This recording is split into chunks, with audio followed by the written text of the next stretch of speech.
Rural Americans deserve access to the best of what our nation has to offer, especially healthcare. Across every state and every community, America's rural hospitals are the first line of defense, protecting our families, neighbors, and loved ones. No matter where you live, hospital care doesn't clock out. They're there 24 hours a day, 7 days a week, 365 days a year. Each year, America's over 5,000 hospitals care for millions of patients, providing 24/7 emergency care, delivering babies, cancer treatments, and other life-saving care that patients rely on. Behind every one of those patients are doctors, nurses, and caregivers working tirelessly to keep people healthy and safe. Hospitals are our community's lifelines. They employ our neighbors and keep our families healthy. But now, some in Congress are threatening access to care. Tell Congress, protect patient care to keep America strong. Don't cut rural health care.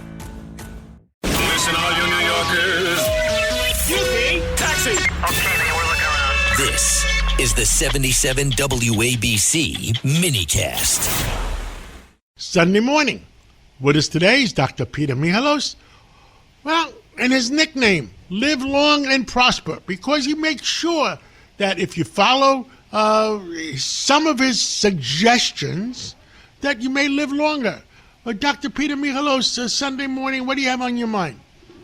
Well, today, like we always do, we try to give information that people can go and take to their doctors and discuss them, but to give them hints on how to protect themselves. And today, one of the most important things in our life is the ability to see. And when they surveyed people, would you rather, if you had a choice between cancer and losing your eyesight, people would rather have cancer than going blind, interestingly enough. So vision is very important. And the vision, you can get several conditions that can affect vision. And one of them is cataracts. And cataracts are aggravated by ultraviolet radiation, spending too much time in the sun, not wearing protective UVA, UVB sunglasses. Very important to wear hats with a brim because a lot of the sunlight and energy comes in through the sides. And then the other thing that affects cataracts is steroids, like a lot of these over-the-counter nasal puff things that people take. It can do two things. It can accelerate cataracts. Even some of the asthma sprays that have steroids in it can accelerate cataracts. And a lot of oral steroids that sometimes you have to take, even in an emergency, will accelerate cataracts. And a certain percentage of the population, eye pressure is also elevated by exposure to steroids like prednisone. So it has to be done under the supervision of a doctor and check your eyes always. The other thing that can affect the back of the eye is macular degeneration. And that's a degenerative condition in the back of the eye where basically the garbage disposal system that cleans up all the waste products from the blood flow in your maculas where your best central vision is, that gets affected.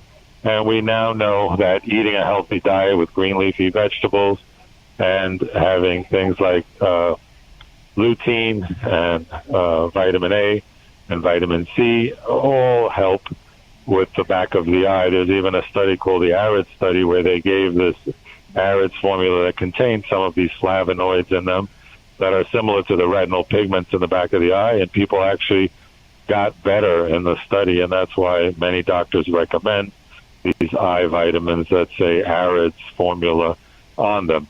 The other thing that can happen is elevated eye pressure and glaucoma. That's why it's very important. As we get older, it's good to get a baseline, even when you're a young person. When you get your first eye exam, and probably in your 30s, they start checking eye pressure, because elevated eye pressure squeezes and pushes on the nerve in the back of the eye. And the eye is the window to systemic disease, and many times ophthalmologists are the first to diagnose diabetes and high blood pressure, because the only place in the human body you can directly visualize blood vessels is in the back of the eye. So when the ophthalmologist sees narrowing of the vessels, because when your blood pressure is up, the vessels say, I can't take it anymore. So ophthalmologists will sometimes tell you, go get your eyes checked, and if they're really super narrow, they'll even tell you to go get your heart checked, because if your vessels are very narrow in the back of your eye, it can also be in the heart. In addition to something called diabetic retinopathy, where people, when they have diabetes, they get leakage of the blood vessels and hemorrhage in the back of the eye. And sometimes you have to spot weld it with laser to stop the bleeding and the hemorrhage. And that was first done in 1938 on a rooftop in Germany when a doctor named Michalos took a diabetic lady up to the roof put liquid cocaine in her eye, dilated the pupil, and used a magnifying glass to actually spot weld the retina. And that was the birth of laser. And that's also a fascinating topic. So protecting the eyes, and also kids can sometimes have unequal eyes, so it's important to get eye exams on young children because one eye may be fine, the other one may be lazy, and sometimes you need to get corrective glasses or even do eye patching to strengthen the other eye and make it stronger.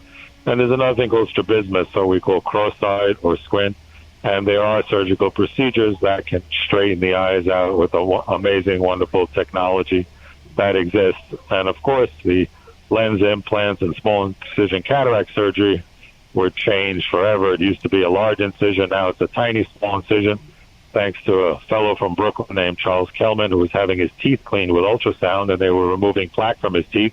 And he said, I'm going to make a little probe with ultrasound and vacuum cataracts out. And that revolutionized medicine. And lens implants were developed because in World War II, Sir Harold Ridley saw some pilots who were shot out on the airplanes, and the polycarbonate from the windshield went into the eyes of these pilots, and the bodies weren't rejecting it. And he says, wow, this is amazing. I'm going to make little tiny lenses to replace cataracts, and that was the birth of lens implants for cataract surgery. So it's really an amazing history, and the eyes are very important. So very important to get annual eye exams to check your eye pressure, your macula, your vision, and keep your eyes healthy so you can continue to live long and prosper, because if people can't see, they're at high risk for falls, car accidents, and that's why it's so important to have good vision. That's why the motor vehicles requires us to have a minimum of 20/40 in at least one eye to be able to operate a motor vehicle. Dr. Peter Michalos, thank you so much for the update, and live long and prosper, and we'll catch up again real soon. Thank you, John, for always getting the truth out on the Cats Roundtable.